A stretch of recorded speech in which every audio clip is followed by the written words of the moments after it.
ওই সাজানোর পর ভূত লেগেছিল। আমার মাথায় প্রচুর উকুন হয়েছে। আমার আসল চুলে আর হলো না। এই যে বিভিন্ন ধরনের আমি শ্যুটগুলো যে করি, I mean bridal shoot, reception shoot, এতে আমাদেরকে শাখা পলা সিঁদুর সব কিছুই পরতে হয়, কিন্তু এইগুলো কিন্তু সত্যিকারের না। কিছু কিছু মানুষকে মানে বলতে শুনেছি যে এইগুলো সত্যিকারের সিঁদুর কিভাবে পরে, সত্যিকারের শাখা পলা কিভাবে পরে, কিন্তু আদেও কি এর ব্যাক স্টোরিটা কেউ জানে? আবার অনেকে ভাবে যে এই শ্যুটগুলো কত ইজি, কোনো চাপই নেই, যাও গিয়ে সাজো, দুটো ফটো তোলো, চলে আসো। দেখো, চাপ সব কাজেই আছে, কোন কাজে নেই বলো তো? আর সেই কাজ যদি তোমার পছন্দের হয় তাহলে তো আর কোনো কথাই হবে না। তাহলে কি বলতো, সেই চাপটাকে আর কোনো চাপই মনে হবে না। যেরকম আমার এই শ্যুটটা কিন্তু করতে আমার ভীষণ ভালো লাগে। সে যেই শ্যুটই হোক না কেন, রিসেপশন শ্যুটও বলতে পারো, বা মিউজিক ভিডিও শ্যুটও বলতে পারো, বা ব্রাইডাল শ্যুট। আর এই ব্রাইডাল শ্যুটগুলোর ভিডিও তোমাদের সাথে আমি একটু একটু করে শেয়ার করি। সেখানে অনেকে প্রশংসা করো, আবার অনেকে বলো যে বিয়ে করে নিচ্ছ না কেন? আর এই শ্যুট করলেই কি বিয়ে করে নিতে হবে? এর কোনো মানে আছে?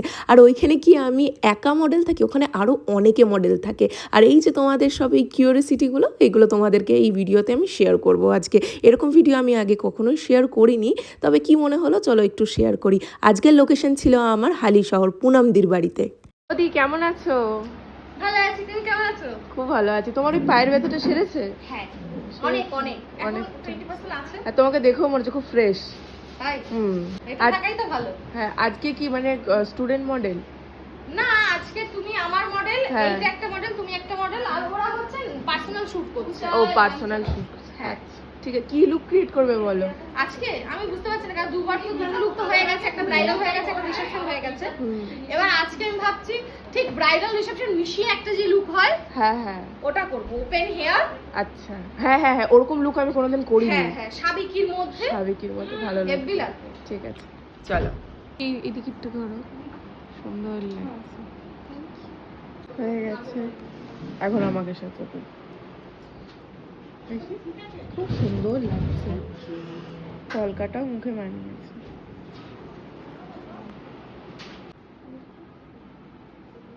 দেখো ঠিক আছে, পুরো জল জলে ভূত ভূত লাগছে। কেমন লাগছে? আমাকে লেন্স পরলে একদম মানায় না। তাই না? হ্যাঁ, আমি না এটা দেখেছি, তুমি আগের বারও পরিয়েছিলে, ওই সাজানোর পর ভূত লেগেছিল। লেন্সটা খুলেই দিই। খুলেই দাও কেন বলো তো? আমার লেন্স পরলে মানায় না আমাকে। ব্রাউনিশ একটা লেন্স আছে না, ওটা লেন্স পরলে কেন? এটা সব সময় এরকমই লাগে। লেন্স পরলে মানায় না। মানায় না লেন্স পরলে, কেন জানি না। মা মনসার শিখে গেল এবার। তারপরে বলবে মা মনসা।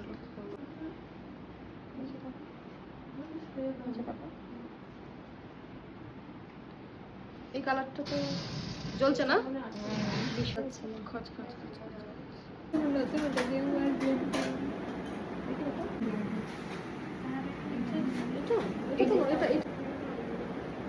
ক্যামেরা কি একই? হ্যাঁ, একটু 19-20 আছে, নাহলে সব এক। সোজা আছে। অন্য দিনের তুলনায় ছোটটি।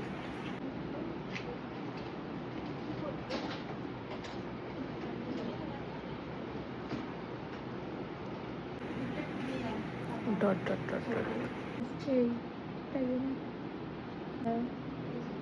পয়সা ক্যামেরাটা দেখবে একটু উঁচু নিচু মনে নাচছে না নিচেরটা? এই সাইডটা একটু নেমে গেছে মনে হচ্ছে না, কিন্তু কালারটা ভালো। ব্লাউজটা সুন্দর আচ্ছা, যাতে বউ বউ না লাগে এমন কিছু দিও, যাতে মেসি ওটাই। তাই সত্যি? ময়লার জন্য উকুন হয়? ময়নার জন্য হয়, ওই খুশকির থেকে হয়। উকুনটা আসে কোথা থেকে? কি করে বলবো? উড়ে, কারোর মাথা থেকে উড়ে আসে, যার মাথায় নোংরা বেশি। উড়তে পারে তো? স্কুল লাইফে মানে আমার মাথায় প্রচুর উকুন হয়েছে। তাই? প্রচুর উকুন। আর আমার মা ধরতো চুল এরকম করে, উকুন মারার জন্য তখন কোনো মানে ওষুধ ছিল, বাট আমরা এসে চক পাওয়া যেত। হ্যাঁ, আসলা মারা আর সেই চক ঘষে দিত। ওই সেই শ্যাম্পু ছিল না কি, মেডিকেল শ্যাম্পু না, ওটা তো নতুন, কিন্তু যেত না, যেত না, আসলে খুশকি চলে যাবে। তুমি আমাকে বলবা তো আমার তো উকুন হয়েছে তো, তোমাকে চক মারবো, এই চকটা নিয়ে আসতে ঠাকুর ঘর থেকে। নকল চুল। হ্যাঁ, নকল চুল। আমার আসল চুল আর হলো না।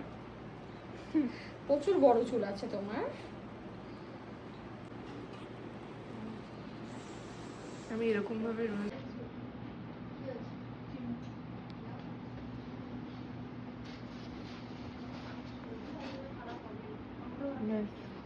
ওর বিয়ে হয়ে গেল। দেখো কি সুন্দর সাজিয়েছে, এই যে এটা আর্ট আর এটা আর্টিস্ট, সুন্দর লাগছে। আরেকটা মডেলের প্রায় হয়েই গেছে। এই যে আর্ট, এই যে আর্টিস্ট, এটা খুব সুন্দর লাগছে। এই যে আর্ট, এই যে আর্টিস্ট।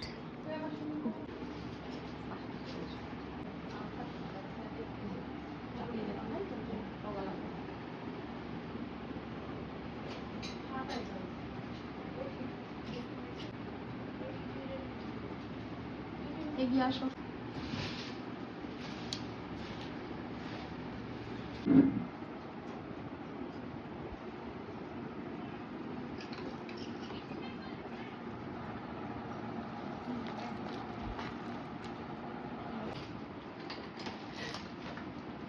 রেডি হয়েছিলাম, এবার আনরেডি হবে। সব মেকআপ টেকআপ তুলে দিতে হবে। মস্ত যা জুয়েলারি পরেছিলাম, ড্রেস পরেছিলাম, সব খুলে দিয়েছি। মেকআপটা রিমুভ করবো।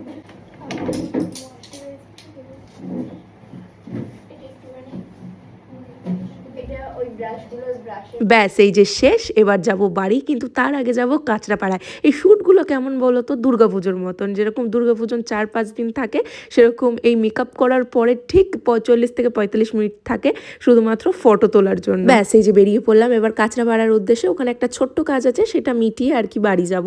আর আমার এই চোখ মুখ ঢাকার কারণ হচ্ছে সূর্য মামা। মানে এত গরম দেয়, এত গরম দেয় যে কি বলবো, এরকম চোখ মুখ ঢেকে রাখতে হয়। আর বাড়ি যাওয়ার আগে আমার এত খিদে পেয়ে গেছে যে এই দই বড়াটা না খেয়ে পারলামই না। শুধু দই বড়াই না, তার সাথে কিন্তু ধোসাও খেয়েছি। মানে খুব সুন্দর লাগে। আর আমার এই সাউথ ইন্ডিয়ান খাবারগুলো না খুব ভালো লাগে। শুটেও আমাদের বিরিয়ানি দিয়েছিল, কিন্তু বিরিয়ানিটা আমি সেই মুহূর্তে খাওয়ার আর সময় পাইনি, কারণ আমার ট্রেন চলে যাবে তাই। আচ্ছা কারা কারা এমন আছো বলো তো আমার মতন এই যে সাউথ ইন্ডিয়ান খাবার খেতে পছন্দ করো? আমার কিন্তু বেশ ভালো লাগে, স্পেশালি এদের ওই কোকোনাটের চাটনি। মানে যারা করতে পারে তারা ভালো। এখানে আমার বেশ মোটামুটিই লেগেছিল, কিন্তু ওই ধোসার পাপড়িটা বেশ ভালোই লেগেছিল। বেশ ক্রাঞ্চি ক্রাঞ্চি থাকে, ভালো লাগে। খাওয়া দাওয়ার পর আমার মনে পড়লো যে এই বছরে তো আমার তালের শাঁস আর জাম খাওয়াই হয়নি, তাই এখান থেকে কটা নিয়ে নিলাম, যেটা আমি ট্রেনে বসে বসেই খেয়ে ফেলেছি, বাড়ি অবধি আর যাইনি। তারপরে এই কাঁচরাপাড়া স্টেশনের পাশে যে এই বাজারটা রয়েছে, এটা আমার মনে পড়ছে না কি যেন একটা বাজার বলে, এখন আমার মনে পড়ছে না। তো এখানে একটু দেখছিলাম, খুবই রিজনেবল প্রাইসে এই কুর্তিগুলো আমি দেখছিলাম, আমার এত পছন্দ হয়েছিল, কিন্তু দুর্ভাগ্যবশত আমার সাইজের একটাও মিলছিল না। ঠিক আছে, আর কি করা যাবে, সেই দুঃখ নিয়েই বেরিয়ে পড়লাম বাড়ির উদ্দেশ্যে। আসছে বছর আবার হবে।